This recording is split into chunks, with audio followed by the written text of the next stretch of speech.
dia, ketika dia konstriksi terjadinya apa? Stroke. Jadi harus hati-hati.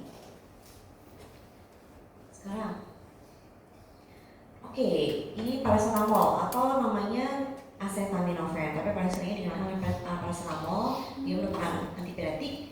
Dia analgesik yang efektif, mirip sama aspirin, tapi efek antiinflamasinya lemah. Analgesiknya oke, tapi antiinflamasinya kurang.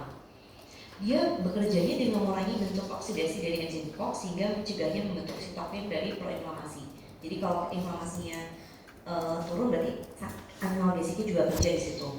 Dia tidak menyebabkan iritasi lambung, jadi dia paling aman dan aman untuk ibu hamil. Nah, acetaminophen sendiri dia punya efek 3, efek analgesik, antipiretik atau buat demam, dan antiinflamasi yang lemah. Untuk analgesiknya, dia menghambat COX-3 yang ada di bagian di otak. Sedangkan untuk efek dari antipiretiknya, dia menghambat endogene pirogen untuk yang di otak yang akan meregulasi tentang panas. Dan terakhir, dia karena ini sudah dihambat semua, maka akan ada efek antipiretik. Untuk paracetamol sendiri diadministrasikan secara oral, diabsorpsinya di usus kecil, didistribusikan di jaringan tubuh kecuali di lemak, dan di metabolisme di hati. Ekskresinya akan di urin, dan ini biasanya untuk yang sakit ringan, dan biasanya lebih sering dipakai untuk pasien yang alergi aspirin. Dosisnya bisa 325 sampai 1000 mg, bisa diberikan 4 sampai 6 jam, 4 sampai 6 jam, dan dosis maksimumnya 4 gram per hari. Oke, ini biasanya obat-obatan yang paling sering kita pakai ya. Kalau NSAID ada ibuprofen sama asam methanoat. Untuk ibuprofen 400 mg bisa sampai 4 kali sehari. Asam methanoat dari yang pakai yang tadi bisa 250 sampai 500 mg 3 kali sehari. Untuk ibuprofen dengan asam methanoat mirip-mirip.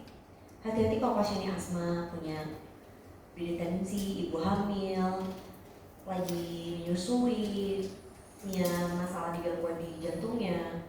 Kalau yang non NSAID nanti ada paracetamol dan Nevopam, tapi Nevopam ini jarang ada di Indonesia.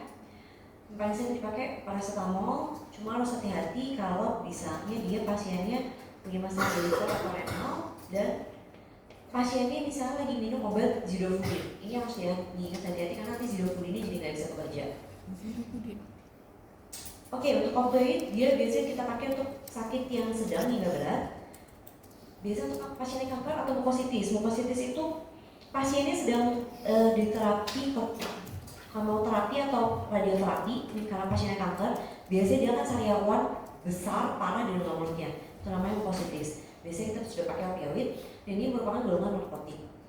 Salah satu contoh yang bisa kita pakai yaitu tramadol. Dia merupakan analgesik sintetik, tapi dia nggak punya efek antiinflamasi yang signifikan.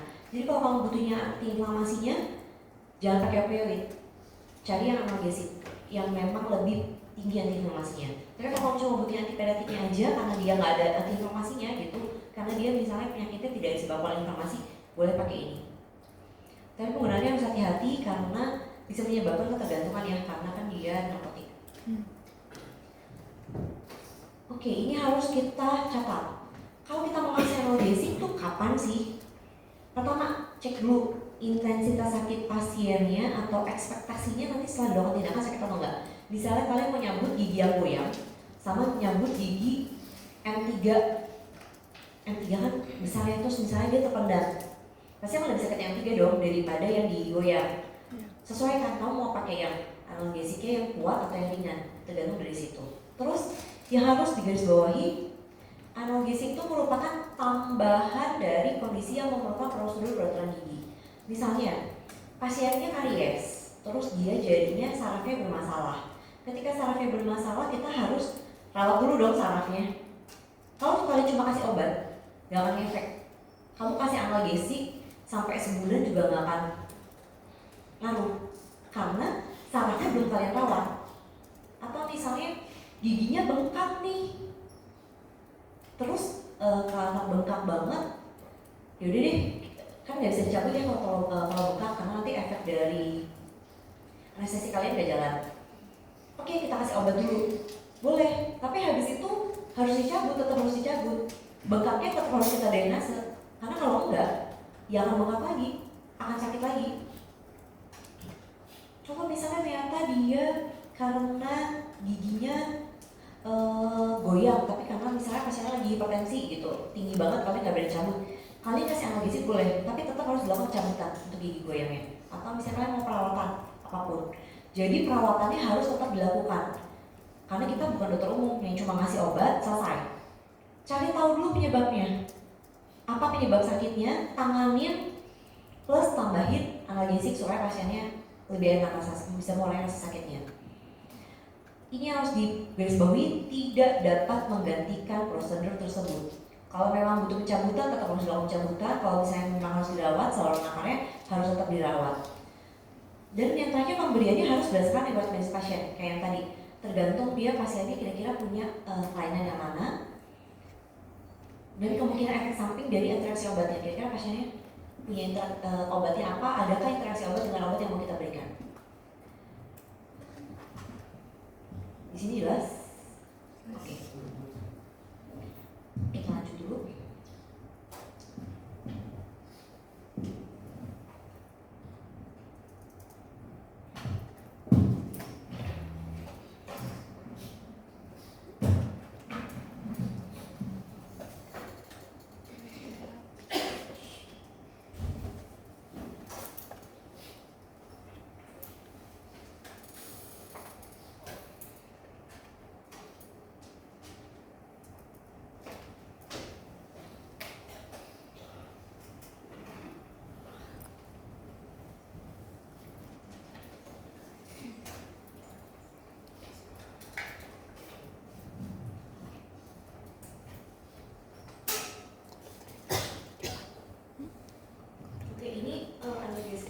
Belum tentu bisa. Ini yang biasanya kita pakai di kelainan gigi, tapi tidak mesti pakai ini patokannya ya. Kalau misalnya kira-kira dia gigi goyang banget, udah kayak nggak perlu, gampang banget lah pencabutannya, ya udah kita bisa kasih yang mild, karena kemungkinan sakitnya kan mild. Berarti ketika dia sakitnya mild, bisa kita kasih hanya paracetamol. Kalau misalnya kira-kira wah kayaknya dia udah cukup berat nih, misalnya pencabutan gigi premolar untuk orto gitu, dia biasanya moderate, kita bisa kasih paracetamol dengan tambahan NSAID.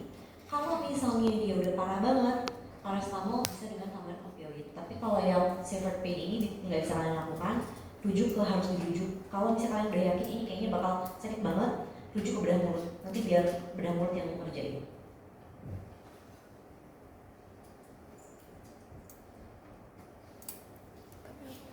Ini yang nanti ke prosedurnya, pain, cuma ekstraksi gampang, pakai forceps bisa kasihnya paracetamol 1 gram, bisa 1 gram atau 500 gram per 6 jam. Kalau dia udah moderate, contohnya harus pembedahan untuk pencabutan gigi. Kasih ibuprofen digabung dengan paracetamol. Ini sebenarnya obat yang paling sering kita pakai. Kalau misalnya kalian ada yang pernah dirawat saluran akar nggak? Di sini ada yang pernah dicabut giginya? Nggak ada yang pernah juga. Kalau misalnya kita ngerawat saluran akar, biasanya giginya tuh udah nyetutan, udah nggak bisa tidur gitu ya. Berarti sarafnya tuh udah nggak bagus ya. Biasanya kita harus matiin dulu tuh sarafnya. Cara matiin sarafnya kita kasih obat supaya sarafnya mati. Tapi sakit dong. Nah dia udah masuknya ke yang moderate atau severe, biasanya kita kasihnya 2. Kalau kalian cuma kasih 1 jenis, biasanya nggak mempan. Gabungin antara ibuprofen dengan paracetamol. Kasih di dua-duanya. Biasanya pasiennya nggak terlalu malu daripada kalian cuma ngasih 1 jenis aja. Kalau severe pain misalnya udah pembedahan, terus ternyata harus ada tulang yang dibor gitu ya. Nah baru dari sini bisa mulai ke kodein. Kalau misalnya dia nggak bisa pakai NSAID, pakainya kodein, tapi kita nggak saranin, karena balik lagi kalau udah sampai pembedahannya kayak gini, rujuk aja ke bedah mulut, nggak usah pusing.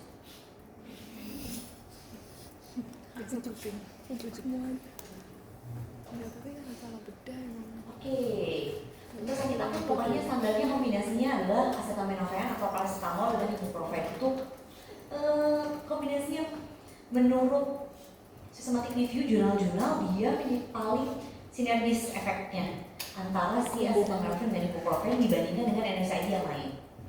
Untuk pain relief yang paling optimalnya, kalian kasihnya ibuprofennya 200 sampai 400 mg ditambah acetaminophennya 500 sampai 1000 mg. Dia ini efeknya akan melebihi dari kombinasi lain antara acetaminophen atau NSAID lainnya. Nah, biasanya kalau kita ekstraksi gigi, berarti kan kalian kalau mau cabut gigi harus di ini dulu ya, harus di bius dulu dong ya pasiennya, nggak mungkin kan Pak harus kita cabut ya, nggak bisa ya, kan udah kita balik nih. Makanya biasanya kalau kita udah cabut gigi, biasanya 4-8 jam setelah kita tindakan baru kerasa sakit, karena giginya masih bakal harus kita cabut, karena masih ada efek dari ini ya, pemberian obat biusnya.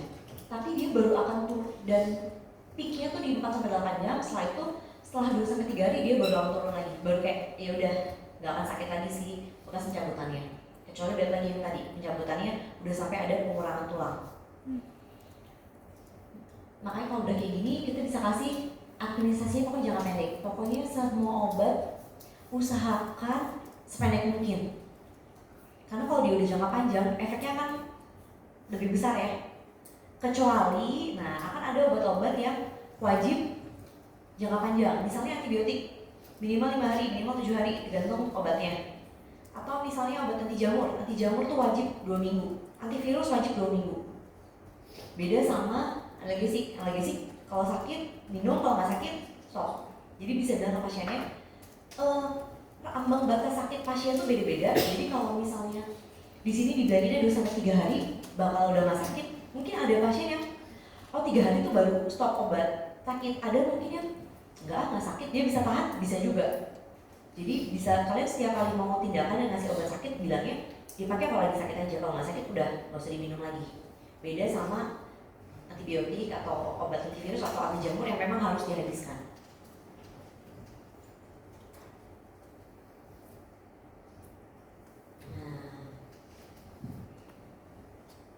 Ini karakteristiknya untuk NSAID, acetaminophen dan opioid.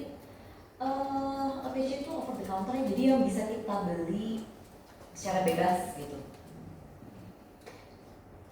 Yang bisa kita beli secara bebas cuma NSAID sama acetaminophen tentunya, karena kalau opioid nggak mungkin ya beli secara bebas karena sudah golongan narkotika.